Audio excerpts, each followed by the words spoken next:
আমি ফুটি কিনে নিয়ে এসেছিলাম আমাদের পাশের পাড়ার দোকান থেকে। এবার আজকে সকালবেলা ছেলেকে বলেছিলাম যে ফুটিটা খেয়ে নে গিয়ে। ফুটিটা খেতে গেছে, ও হাফটার মতো খেয়ে নিয়েছিল ফুটি। খাওয়ার পরে মনে ওই পোকার মতোই একটা তেলে সাপের মতো কিছু একটা হবে, ও টানছিল। টানার পর ওর বাবাকে গিয়ে বললো, পাপা এটা দেখো তো কি। তারপর আমরা দেখে যখন নিয়ে গেলাম দোকানে, যার থেকে নিয়েছে সে বললো কি এটা সাপের বাচ্চা হবে। তারপর উনি যার থেকে মাল নিয়েছে তাকে ফোন করেছে, উনি আবার জানি না কি কথা হলো। তারপর তো এখন আমার ছেলে হসপিটালে ভর্তি, বমি করছে। এখন স্যালাইন চলছে, হসপিটালে ভর্তি আছে।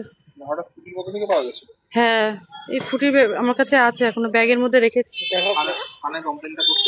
হ্যাঁ, ওখান থেকেই বললো হসপিটাল থেকে যে থানায় গিয়ে কমপ্লেন করতে। কি আর বলবো, এরকম চাইছি আর যাতে কোনো বাচ্চার সাথে আমরা চাইছি এটা ব্র্যান্ড হয়ে যাক। এই দেখুন, এই যে আমরা চাইছি এটা ব্র্যান্ড হয়ে যাক, এরকম কাগজের মধ্যে কোনো কিছু বাচ্চাদের এরকম খাবারের জিনিস যাতে নাই হোক।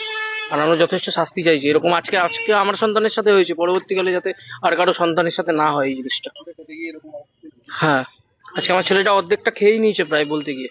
সে আমার ভর্তি বিয়ন বসে এখনো। থানায় আমি কমপ্লেন করছি। আমি এখন আমাদের দোকানদারের এগেনস্টে করছি, তারপরে দেখি কি করা যায়। আর স্যাররা যেরকম বলবেন, প্রশাসনের উপর ভরসা। তো রজত দাস। ভিডিওটা পুরোটা তোমরা দেখলে নিশ্চয়ই। দেখো, আজকের ওনার সন্তানের সঙ্গে এইরকম ঘটনা ঘটেছে, কাল আপনার আমার সন্তানের সঙ্গে হতে পারে। তাই সমস্ত বাবা মায়ের জন্য বলছি, আপনারা সতর্ক হন। আমরা যদি সতর্ক না হই তাহলে আগামী দিনে এইরকম ঘটনা আপনার আমার ছেলের মোর সঙ্গেও হতে পারে, বাচ্চার সঙ্গে হতে পারে। তাই এই ভিডিওটাকে সবার মাঝে ছড়িয়ে দিয়ে সতর্ক করান সবাইকে, সব বাবা মাকে অনুরোধ রইল।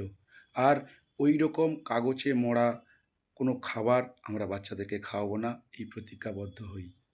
সবাই ভালো থাকবেন, সুস্থ থাকবেন। অসংখ্য ধন্যবাদ।